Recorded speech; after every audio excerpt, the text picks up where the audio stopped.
కేసీఆర్ అసలు రాజకీయాల్లో ఉన్నారా, రాజకీయ సన్యాసం తీసుకున్నారా? ఇదో $1 మిలియన్ ప్రశ్న.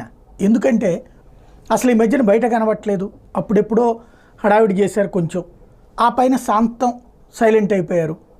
కేటీఆర్ హరీష్ రావు స్టేట్మెంట్లు తప్పించి మరొకటి కనబడట్లేదు. వరదల సందర్భంలో ప్రధాన ప్రతిపక్ష నాయకుడు ఎవరు? కేసీఆరే కదా. లేదు కేటీఆర్కి ఇచ్చేసేయండి ప్రధాన ప్రతిపక్ష నేత, లేదా హరీష్ రావుకి ఇస్తారా ఇచ్చేసేయండి, ఎవరో ఒకళ్ళకి ఇవ్వాలి కదా. అక్కడ అదేమీ లేకుండా ఓ పక్కన వరదలు వచ్చినాయి, వర్షాలు వచ్చినాయి, ఏమొచ్చినా అటు పక్కన రేవంత్ రెడ్డి వాళ్ళు వచ్చారు, తర్వాత ఇటు బండి సంజయ్ వాళ్ళు వచ్చారు, కిషన్ రెడ్డి వాళ్ళు వచ్చారు, వాళ్ళ ప్రాంతాలు సందర్శించి వచ్చారు. టీఆర్ఎస్ తరపున కూడా వెళ్ళారు. వాళ్ళు ఆ పార్టీ తరపున బీజేపీ రాష్ట్ర అధ్యక్షుడు, అట్లా కేంద్ర మంత్రి. ఇక్కడ టీఆర్ఎస్కి ఎవరు రాష్ట్ర అధ్యక్షుడు, జాతీయ అధ్యక్షుడు, లేకపోతే వాళ్ళ దృష్టిలో ఆయనే కదా